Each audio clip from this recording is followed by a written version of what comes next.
안녕하세요. 영어가 설레이길 바래 설레영 이썰쌤입니다. 제가 오랜만에 영상을 찍는데요. 제가 저번에 영상에서 말씀드렸었는데 사실 집에서 영어 과외방을 운영하고 있어요. 그래서 수업 시간에 좀 쫓기는 것도 있지만 방학을 맞이해서 제가 특강 준비를 하다 보니까 학생들마다 커리큘럼이 다 다르거든요. 그러니까 성적, 성량 다 다르다 보니까 시간을 좀 더 투자하다가 이렇게 오랜만에 찍게 되었습니다. 그래서 이제 오랜만에 영상을 찍는 건데, 그리고 마침 여러분들이 방학이고, 그리고 또는 졸업을 앞두고 새학년을 올라가는 준비를 이제 하는 예비 고등학생들도 있을 거예요. 그래서 도움이 될 수 있는 방법을 좀 공유해 보자라고 해서 오늘은 독해력에 도움이 될 방법을 가지고 왔습니다. 그러니까 독해력은 어떤 부분에 좀 도움이 되냐면, 그러니까 여러분들 이런 경험 많을 거예요. 내신이든 모의고사든 일단 이제 읽는 데 시간이 많이 들다 보니까 전체적으로 시간이 부족한 학생들인데, 문제를 풀 때 첫 번째 문장을 해석을 해요. 근데 일단은 단어도 이제 아는 게 없어서 두 번째 문장 넘어간 학생들도 있겠지만, 첫 번째 문장 해석 잘하고 이제 두 번째 문장 넘어갔는데 첫 번째 문장이 남아있지 않죠. 오래 남아있지 않는데 그 상태도 이제 모르는 상태로 이제 끝까지 읽습니다. 이제 그렇게 이제 끝까지 다 읽고 나면 내가 대체 읽은 지문이 무슨 내용이지? 내가 뭘 읽은 거지? 이제 이렇게 생각이 들어서 다시 처음으로 돌아가는 이런 경험도 있으실 거고, 여기저기서 사실 저도 그렇고 고삼학생들한테는 시간을 좀 줄이고자 유형별로 읽어야 될 부분을 좀 찍어주는, 그러니까 스킬을 좀 알려드렸었어요. 그렇게 스킬을 알려줘도 그 읽어야 되는 문장을 정확히 해석하고도 어떤 내용인지 파악 못하는 경우가 있거든요. 이게 독해력과 관련된 겁니다. 그래서 이런 경험인 학생들에게 도움을 드리고자 만들었고요. 그리고 좀 구체적으로 어떤 학생들에게 도움이 되는지 이제 좀 알려드리자면, 상위권 학생 같은 경우에는 이건 진짜 제가 이제 가르쳤던 학생들이 말했던 부분이에요.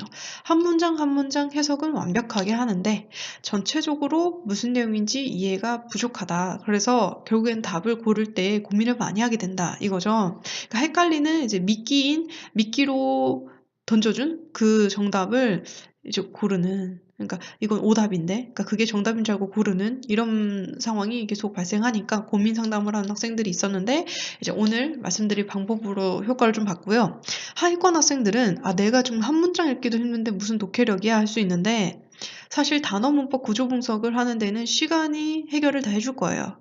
대신 이렇게 공부를 하면서 이 독해력까지 하면 두 마리, 세 마리 토끼 다 잡을 수 있는 거죠. 그리고 이제는 더 이상 시간에 쫓겨서 문제 찍고 싶지 않아. 한 번 읽었을 때 정확하게 답을 고르고 싶어 하는 학생들한테 도움이 될 것 같습니다.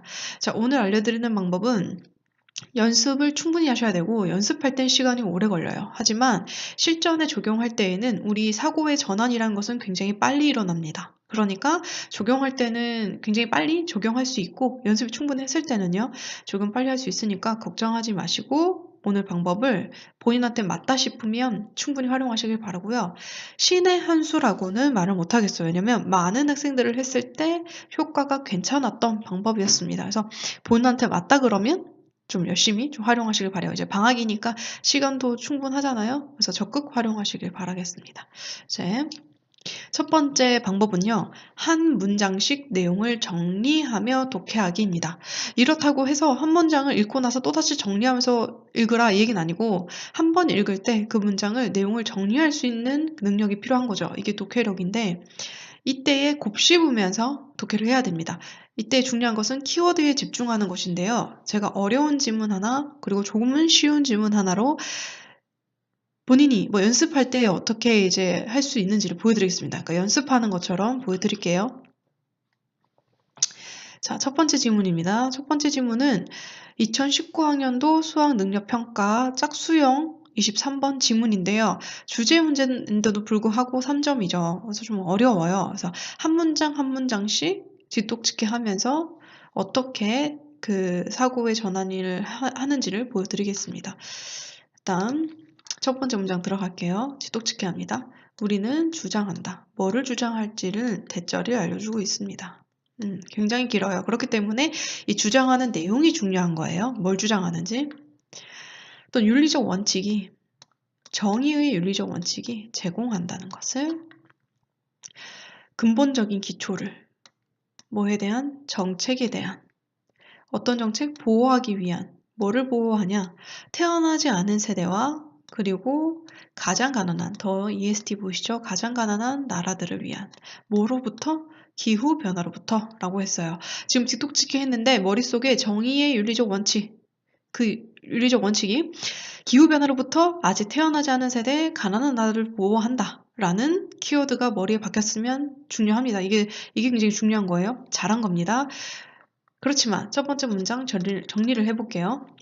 정의의 윤리적 원칙이 기후변화로부터 아직 태어나지 않은 세대와 가난한 나라들을 보호한다 라고 했어요. 여기서 빨간색 글씨만 키워드로 기억해도 성공입니다. 정의의 윤리적 원칙이 이러이러한 것들을 보호한다는 거죠. 뭐로부터? 기후변화로부터요. 근데 기후변화는 중요하지 않습니다. 계속 바뀌는 부가적인 부분이에요. 어쨌든 키워드 기억을 하고 두 번째 문장 들어가겠습니다.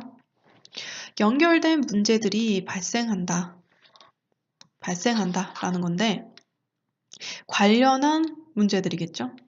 뭐랑 관련한 거냐면 현재의 그리고 지속적이게 부족한 도움과 관련한 연결된 문제들이 발생하는데 뭐를 위한 도움이었냐면 이러한 나라들에 대한 도움이래요. 자 보세요. these와 같이 지시대명사로도 쓰이고 지시형용사로도 쓰이는 이 아이들이 앞의 내용을 추론하게 만들어요. 그렇죠? 이러한 나라들이 어떤 나라죠? 그렇죠. 가장 가난한 나라들, 앞에 나왔었던 언급했던 나라들인 거죠. 이런 것도 추론하는 것도 훈련하면 다 할 수 있습니다. 앞뒤에서 계속 보면서 그거를 맞춰보면서 추론하는 능력을 키울 수 있어요. 그래서 어쨌든 이러한 나라를 위한 도움이었는데 직면에 있어요. 점점 증가하는 위협의 직면에 있는데 어떤 위협이냐면 농업과 그리고 물공급에 대한 점점 증가하는 위협, 그리고 또 규칙에 대한 점점 증가하는 위협인데 국제무역의 규칙에 대한 어떤 국제무역이냐면 주로 이익이 되는 부유한 나라에. 그럼 여기서는 키워드 기억해야 될 게 연결된 문제가 발생하는데 뭐로 인해서 연결된 문제가 발생하느냐? 부족한 도움이다. 뭐에 대한 부족한 도움이냐면 농업과 그리고 물공급에 대한 그런 부족한 도움들인데 그리고 부유한 국가들만을 위한 무역 규칙에 대한 이러한 그런 부분들이 다 문제를 발생시킨다는 거죠. 이렇게 키워드들을 기억하고 다시 정리해 들어가 보도록 하겠습니다. 두 번째 문장은 부족한 도움, 그리고 농업과 물공급의 문제, 그리고 부유한 국가에만 이득이 되는 무역 규칙에 대한 연결된 문제 발생인데 결국에는 첫 번째 문장과 연결지어서 기억해야 될 키워드는 가난한 나라예요. 어쨌든 가난한 나라한테 우리가 도움을 줘야 하는데 부족해. 왜 부족한지 이유를 말한 문장이었어요. 그쵸? 그리고 연결지어서 세 번째 가자면 기억하셔야 됩니다. 첫 번째, 두 번째 문장 키워드를 증가시키는 것은 도움을. 그래서 도움을 증가시키는 것은 뭐에 대한? 세계의 가장 가난한 사람들에 대한. 이러한 증가하는 도움을 증가시키는 것은 필수적인 부분이라는 거죠. 뭐의 필수적인 부분이냐면 효과적인 완화의 필수적인 부분이다. 완화란 단어 어려울까봐 밑에 나와 있습니다. 이런 건 적극 활용해야 되죠. 효과적인 완화의 필수적인 부분이다. 굉장히 짧은 문장인데 정리하자면 결국 가난한 사람을 도와야 완화된대요. 근데 뭐가? 라는 의문을 가진 학생이 있다면 정말 훌륭합니다. 왜냐면 가난한 사람을 도와야지 완화되는데 뭐가라는 게 지금 뒤에 나올 거예요. 그래서 의문을 가지면 그게 눈에 보일 겁니다. 그게 바로 뒷문장에 나올 탄소 배출인데 어쨌든 지금까지 문장에서 키워드를 연결 지어야 되는 게 뭐냐면 가난한 사람이에요. 어쨌든 도와야 돼요. 근데 좀 부족해요. 그 도움이. 왜 부족한지는 얘기했어요. 지들 배만 채우고 그리고 농업 물공급에 문제가 있어요. 그거랑 연결되는 문제가 나올 거예요. 어쨌든 가난한 사람을 도와야 돼 라는 게 중요합니다. 왜? 어떠한 긍정적인 완화된 부분도 있기 때문에. 자, 그 다음 넘어가 보면 with 20% of carbon emission 나와요. 그쵸? 지금 이 부분이 중요한 거죠. 탄소 배출. 완화되는데 뭐가? 탄소 배출이 완화되는 거겠죠? 탄소 배출의 20%는 뭐로부터 오는 거냐면 주로 열대 지역이에요. 트로피칼. 열대 지역 생각해 보세요. 어떤 지역이죠? 보통 가난한, 그쵸? 나라들이죠. 그런 나라들에서 발생하는데 거기서 deforestation이래요. deforestation을 보자마자 생각해야 되는 게 단어를 모르더라도 forest란 단어가 보이고 D가 보이면 됩니다. 왜냐면 이 D란 단어는 앞에 붙어 접두어로서 조금 마이너스? 조금 의미를 뜻하죠. 그래서 숲을 마이너스하다? 아, 이건 벌채라는 단어인데 숲을 없앤다 라고 생각하시면 좋아요. 이렇게 조합을 해도 되고 어쨌든 이거로부터 발생하는 그런 그 탄소 배출 20%는 대부분 열대지방에서 오는 거예요. 그리고 탄소 배출권이란 단어인데 모르더라도 탄소로 조금 연관지어 생각하면 됩니다. 어쨌든 이것은 탄소랑 관련된 건데 뭐를 위한 거냐면 숲의 보존을 위한 거래요. 그럼 얘는 탄소는 좀 나쁜 거지만 배출 나쁜 거지만 얘는 좋은 건가 봐요. 그죠? 그렇게 생각하면서 넘어가면 플러스를 적은 겁니다. 지금 어쨌든 탄소와는 조금 반대로 숲의 보존을 위한 이것은 탄소 배출권이에요. 이것은 결합한대요. 결합시켜 줄 거라는 거죠. 도움과. 어떤 도움이냐면 가난한 국가들에 대한 도움인데 뭐와 함께? 한 가지와 함께. 뭐의 한 가지? 가장 비용 효율성 형태의 한 가지와. 뭐에? 이 단어도 사실 어려울까봐 밑에 적혀져 있어요. 그래서 감소라는 단어, 감소의 어떤 비용 효율성의 형태의 한 가지로 같이 나타날 거래요. 결국에는 지금 여기서 기억해야 되는 게 탄소 배출권이 중요한 역할을 해요. 그죠? 도움이 되는 플러스 역할이었는데 결국 가난한 국가들 도와요. 왜? 가난한 국가들의 탄소 배출이 많이 일어나니까. 이게 여러 가지 형태와 결합시켜준대요. 그죠? 어쨌든 플러스일 거예요. 정리해보면 네 번째 문장 탄소 배출권이 가난한 국가들의 벌채에 도움이 되고 탄소 배출 감소의 형태 중 하나와 결합시켜준. 결국 빨간 글씨만 모아봐도 앞에 첫 번째, 두 번째, 세 번째 그리고 지금 네 번째 문장까지 연결을 지으면 결국 가난한 국가들을 도와야 되는데 그 돕는 거의 키워드는 탄소 배출권이에요. 그죠? 왜? 라는 거는 조금 사고의 전환을 생각해보면 가난한 국가들의 숲을 많이 태우니까 탄소가 많이 일어나니까. 그죠? 결국 가난한 국가들을 도와야 된다는 겁니다. 연결지어서 그 다음 문장 보면 아마도라는 걸로 시작하는데 아마도 the most cost effective 나와요. 앞에 나왔던 부분인데 가장 비용 효율성이 높은 그러나 정치적으로 복잡한 이런 정치개혁은 여러 의미를 담고 있는 정치개혁은 효율성이 높으나 그러나 좀 복잡하대요. 이 정치개혁은 would be the removal 어떻게 해줄 거냐면 제거하게 될 것이라는 겁니다. 뭐를? several hundred billions of dollars라면 수천억 달러를 뭐에 수천억 달러냐면 직접적인 연간 보조금에 이 단어도 모를까봐 지금 적어줬죠. 그쵸? subsidies, 그죠? 연간 보조금에 그 직접적인 보조금에 그 수천억 달러를 제거해 줄 거라는 거죠.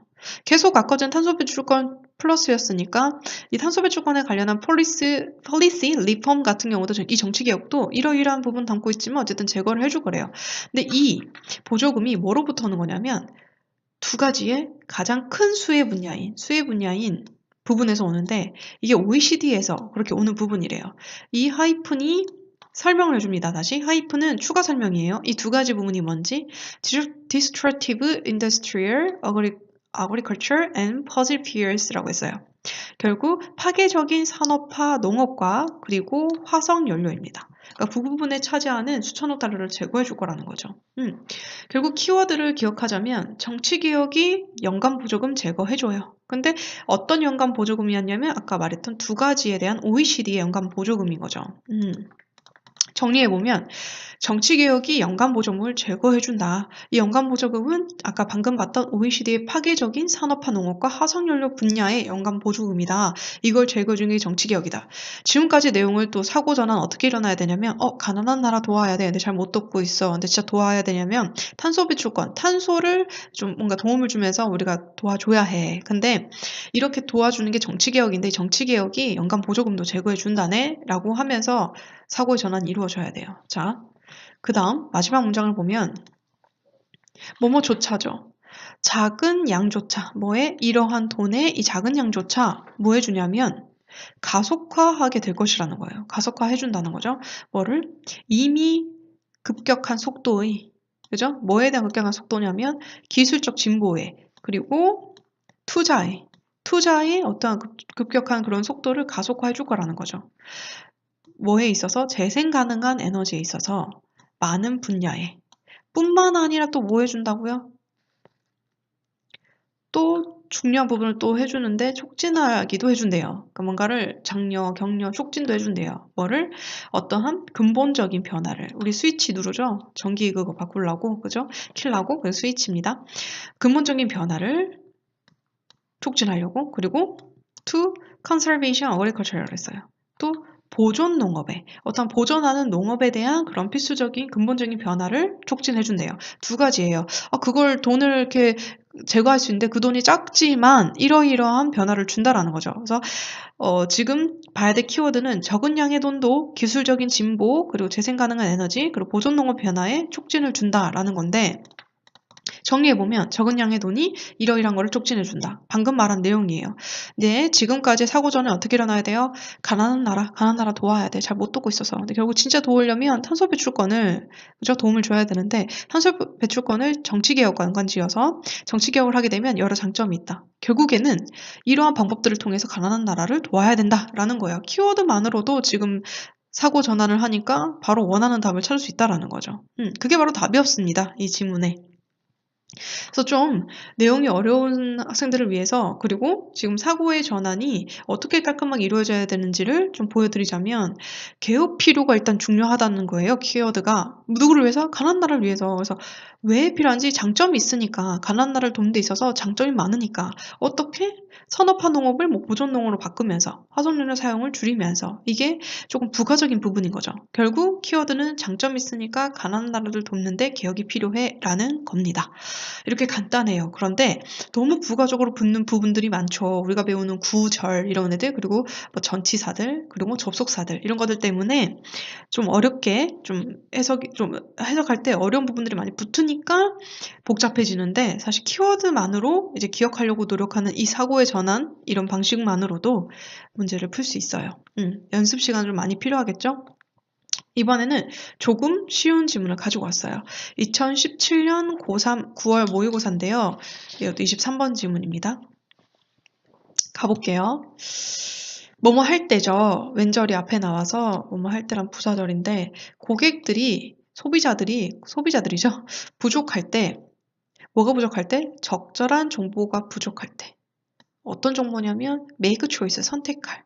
informed니까 정보화된 선택을 할 때에 필요한 정보가 부족할 때 중요한 거 이제 주절입니다. 정부가 자주 step in, 들어간다라는 거죠. 개입한다. 뭐 하기 위해 개입하냐면 요구하기 위해 개입한다. 뭐를 요구하냐면 기업들이 제공하는 것을, 정보를. 결국 중요한 키워드는 소비자들이 정보 부족할 때는 정부가 회사에 정보 요구하면서 개입한다 라고 이제 생각을 하시면 되고 정리하자면 첫 번째 문장은 소비자들의 정보 부족 시 정부가 회사에 정보 요구하면 개입 빨간 글씨만 키워드 기억하시고 정보 부족 정부가 회사에 개입한다. 그리고 기억하면서 두 번째 문장 들어가겠습니다. In the United States 예시가 나와요. 미국에서는 이 정보를 개입하는 예시가 어떤 걸까요? 우리가 모두 익숙하다라는 거죠. familiar with, be familiar with, 익숙합니다. mandatory nutritional information 이라고 하면 좀 긴데 결국 의무적인 영양 정보입니다.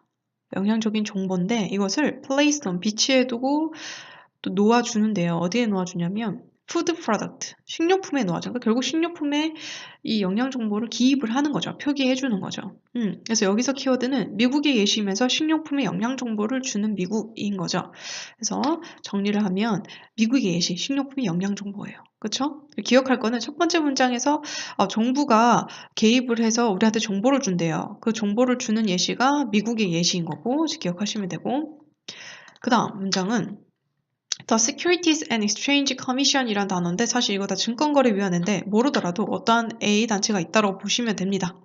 이 A단체는 어떤 단체냐면 감시하는 단체예요. 미국의 주식시장을 감시하는 단체인데 이 단체가 purses, 강요한다라는 거죠. 누구한테? 회사에게. 뭐를 강요하냐면 충족시키라고.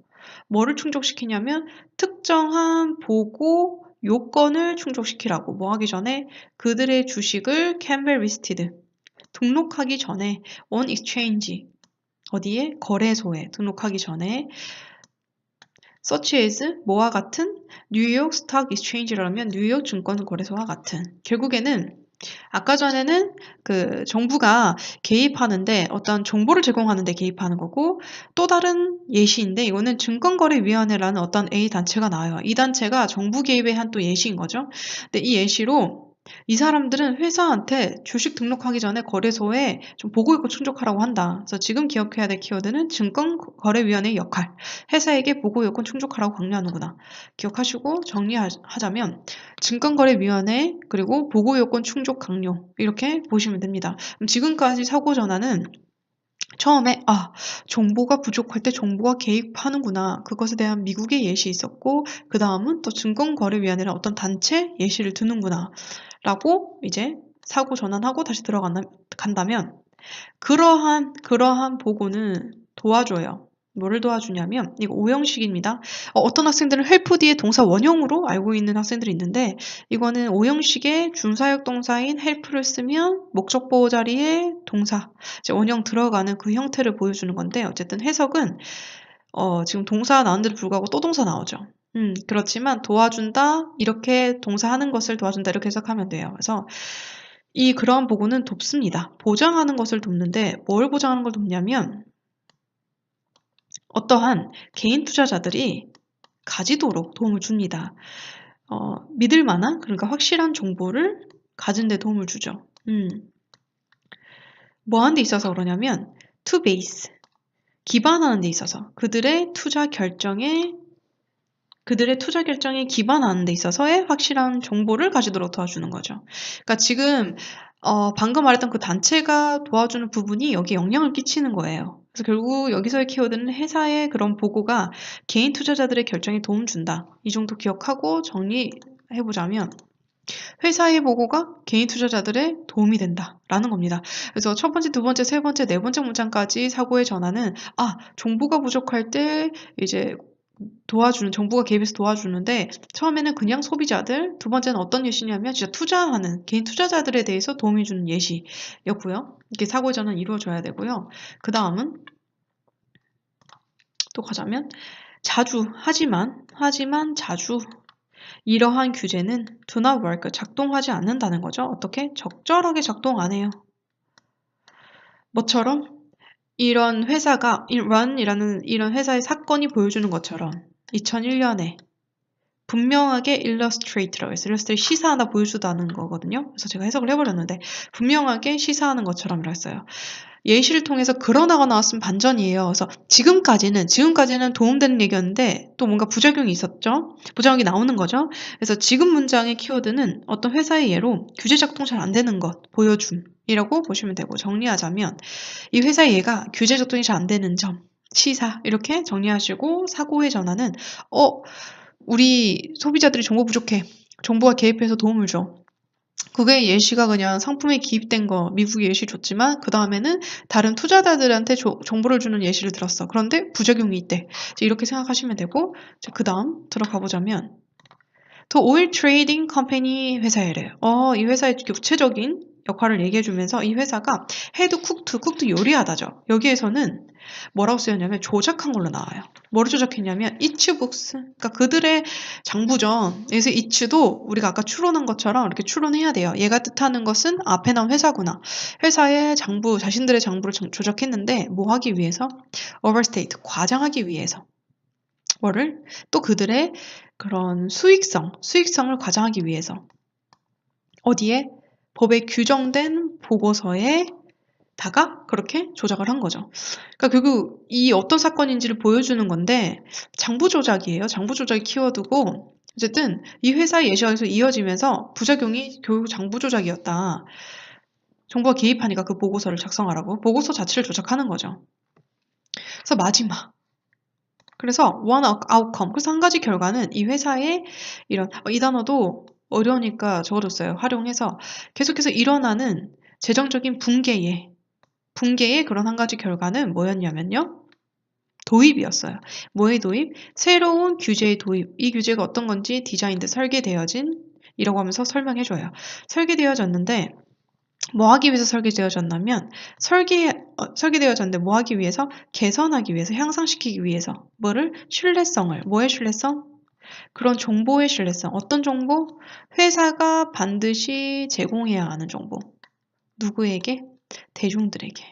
굉장히 문장 길었지만 결국 이 결과로 새로운 규제가 만들어졌다. 그리고 결국 신뢰성 향상 목적이다만 기억하면 돼요. 이제 마지막 문장 정리하는데 이 회사의 이런 예시를 통해서 새로운 규제 설계가 됐다라는 거고 결국에는 뭐예요? 정부가 개입을 포기한 건가요? 아니죠. 어떻게든 이런 문제가 있어도 우리는 규제 설계에서 다시 개입할 수 있어라는 뜻이에요. 그래서 사고의 전환이 어떻게 일어나야 되냐면 처음부터 계속 소비자나 투자자들을 정보 부족할 때 정부가 개입해서 제공해준다. 부작용이 있었지만 다시 새로운 규제 설계에서 또 개입해준다까지 사고의 전환이 일어나면 됩니다. 그렇죠? 자, 그래서 이렇게 우리가 그 문장별로 이제 해석을 하고 나서 어떤 부분에 집중해서 사고의 전환이 일어나야 되는지는 설명을 드렸어요. 그러니까 뒷문장을 읽으면서 키워드를 이제 반복되는 것에 집중하면서 키워드에 반복되는 부분 집중하면서 내용을 정리했죠. 이제 이게 연습할 땐 시간 부족하지만 나중에 능력치가 올라가면 어디까지 이어지냐면 지금 보이시는 두 번째 문단별로 내용 요약하며 독해하기까지 능력이 올라가실 거예요.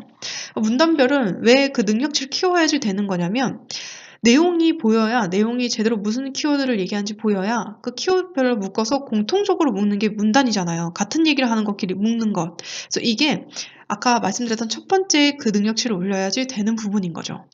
그래서 보여드리면 아까 같이 봤던 지문으로 보여드릴게요. 일단 지금 첫 번째 문장과 두 번째 문장이 같은 얘기였어요. 뭐였냐면 미국 예시 통해서 소비자들에게 적절한 정보를 제공하는 데 있어 정부의 개입을 강조했죠. 그래서 결국 같은 얘기, 소비자들한테 정보 제공하려고 정부 개입 강조한 거였고 그 다음 이제 세 번째, 네 번째를 묻는다 그러면 그 중에서 증권거래위원회 역할도 있다. 이 사람들은, 이 단체는 회사에게 보고요건 충족 강조하면서 개인 투자자들에게 정보 제공해. 결국 증권거래위원회가 정부 개입의 또 한 예시인 거죠. 그래서 개인 투자자들에게 정보 제공하는 것도 보여줬고 그 다음 마지막 문장 전에 있는 걸 엮으면 어떤 회사의 예시를 통해서 빈틈을 시사했어요. 하지만 우리 빈틈 메꿀 수 있어. 결국 새로운 규제의 필요함을 강조하면서 정부 개입 끝까지 할 수 있다라는 거. 장점 계속 유지했습니다. 이렇게 공통적인 키워드를 볼 수 있는 눈이 생기면 같은 애들끼리 묶어서 문단별로 보는 눈도 생겨서 이거는 글의 순서 또는 나중에 상관없는 문장 고르기, 즉 간접 쓰기 할 때 조금 도움이 되는 능력이에요. 그래서 많이 활용하시길 바라고요. 지금 보여드린 이 지문은 논리와 추론이라는 이 지문에 그러니까 다들 특징들이 있잖아요. 그 특징에 대한 지문입니다. 그러니까 그 특징을 살린 지문인데 이 필자가 논리와 추론을 쓴 거예요. 즉 주장을 하고요. 그거에 대한 예시를 충분하게 바탕으로 하고 그리고 그 주장과 그 예시가 어우러져서 추론해서 원하는 결론을 도출하는 거죠. 그 지금 쓰는 기법을 그러니까 글을 쓰는 기법을 사용한 건데 이렇게 지금 이러한 논리 추론과 같이 기법도 알아두면 문장을 보는 눈이 더 커지겠죠. 그래서 제가 그 영어 독해 파헤치기 신사고체 이걸로 학생들을 가르쳐요. 그럼 이거와 맞는 학생들한테 가르치는데 여기서 참고해서 제가 좀 알려드리겠습니다. 이제 10가지인데 이 10가지는 아까 말씀드린 대로 제 필자가 이제 문장을 쓸 때 글을 쓸 때에 쓰는 기법이에요. 어떤 방법이냐가 이제 이 10가지인 거죠. 보시면 첫 번째는 개념의 정의입니다. 즉, 그 글이 처음엔 정의를 내려요. 그 다음에 그 정의에 대한 세부 정보들을 열거하는 글일 겁니다. 그러니까 예를 들어, 우리가 자전거 타기는 건강에 도움이 된다. 막 이렇게 해놓고 세부 정보들 열거는 그 자전거 타기가 주는 영향들, 그리고 자전거 타기를 우리가 어디에서 하는지 장소, 이런 식으로 세부 정보들을 계속 열거를 해요. 그래서 결국에는 이 정의를 뒷받침해주는 이제 그런 구조. 그리고 비교와 대조인데 이미 이 비교와 대조는 앞에서 차이점을 열거할 것을 암시를 해요. 그러니까 내가 지금 distinguish, 내가 좀 구별할 거다. 또는 내가 두 가지를 지금 말할 거다. 이런 식으로 암시를 주는데 그 뒤에 이제 첫 번째 대상에 대한 정보, 그 다음에 두 번째 대상에 대한 정보 이렇게 차례대로 나온다는 거죠. 그래서 그렇게 문단을 끊으면 되고 비유와 묘사는 어떠한 사실을 설명을 해줘요. 우리가 알고 있는 설명을 해주고 그거를 좀 쉽게 우리한테 이해하라고 다른 대상에 비유를 해줘요. 빗대어서 비유를 해주고 그 밑에는 또 관련한 비슷한 단어들로 또 묘사를 해줍니다. 그 사실을 우리가 모를까봐 계속 설명하는 이런 구조인데 이거는 그 감정 문제랑도 연관이 돼요. 왜냐면 감정 문제가 happy라는 단어를 보여주려고 pleased 그리고 glad 이런 단어를 계속 비슷한 단어들을 활용을 해서 또는 그 주인공의 행동을 통해서 보여주잖아요. 그럼 똑같습니다. 그리고 논리와 추론은 어떠한 사실을 또 설명해줘요. 그 다음에 사실을 뒷받침한 예시, 방금 본 지문이죠. 예시, 그리고 예시들을 통해서 우리가 결국에는 그래서 네가 이런 말 하고 싶구나 도출할 수 있도록 보여주는 예시를 통한 게 논리와 추론. 주장과 근거는 우리한테 내용을 설명해줘요. 암시를 해준 내용이야. 그러니까 즉 처음부터 얘기를 안 해줘요. 그러니까 이런 것들이 있대. 사람은 뭐 이런 기간에 화를 많이 낸대. 근데 나는 그게 맞는 것 같아 라고 주장을 하는 거죠. 이게 이래서 이런 것 같아 라고 하면서 그 근거를 뭐 실험을 통해서나 또는 어떤 과학자나 이런 사람들의 말을 빌려서나 이렇게 근거를 대면서 뒷받침해 주는 거죠. 그리고 통념과 반박인데 뭐 미스앤트루스라고도 얘기를 해요. 그러니까 처음에는 사람들이 오해하고 있는 사실, 그 다음에는 진짜 근데 진실은 이거야. 근데 그 진실을 어떻게 알았는 줄 알아? 이러이러이런 근거들로 내가 이거를 진실이라고 말해주는 거야. 이런 구조. 그리고 시간의 순서는 예를 들어 뭐 연달리기가 있어요. 제가 왜 연달리기 하냐면 최근에 저희 학생의 이제 교과서 본문 내용이라 연달리기가 있는데 연달리기가 뭐 옛날 선사시대 때부터 시작했대. 이거는 근거 없는 얘기인데요. 선사시대 때부터 시작을 했대. 근데 그 다음에 뭐 조선시대 때 이렇게 발전을 했고 현대는 이렇게 발전된 거야. 이런 식으로 시간 순서에 따라서 이제 얘기를 해주는 거죠. 이게 좀 이것도 간접 속에 좀 많이 나오죠. 그리고 원인 결과인데 어떤 사건이 원인이 있으면 결과가 있죠, 당연히. 그래서 그거에 대해서 이러이러한 문제로 인해서 얘가 발생하는 거야 라고 해서 여러 가지 접속사들도 사실 원인 결과 좀 많이 있는데 어쨌든 그렇게 나눠져 있는 글. 그리고 문제와 해결 방법인데 문제 제기를 해요. 뭐 이런 사람들의 문제가 있어. 그래서 해결책은 이제 우리가 이런 여러 가지 방법들을 통해서 해결책을 할 수 있어. 그 다음에 좋은 이런 효과가 있어. 라고 해서 딱딱딱 서본 결론으로 딱 이루어져 있는 이제 문제 해결 방법 구조. 그리고 감상은 상황이 주어지고 그거에 대한 그 주인공들의 심경, 그리고 심경에 영향 미친 사건이 또 발생하고 그 사건 통해서 심경이 변화되는, 이게 장문에 그 스토리텔링이 많잖아요. 그 스토리텔링에 좀 이런 구조가 좀 많은 것 같아요. 그래서 그리고 뭐 아까 말씀드렸던 신경 문제, 이제 그게 이 감성에 해당이 되겠죠. 그래서 이 10가지의 그 글의 구조도 보시고 나면 이제 문장을 이해하는 데 있어서, 나눠서 보는 데 있어서, 그리고 얘가 결국에는 어떤 말을 해주고 싶은지를 아는 데 도움이 될 것 같아요. 그래서 이러한 10가지의 그 글 방식도 이제 외우시고 도움을 많이 받으셨으면 좋겠습니다. 자, 여기까지 이제 들어주시느라 고생 많으셨고요. 활용하셔서 좋은 이제 결과로 이어지길 바라겠습니다. 감사합니다.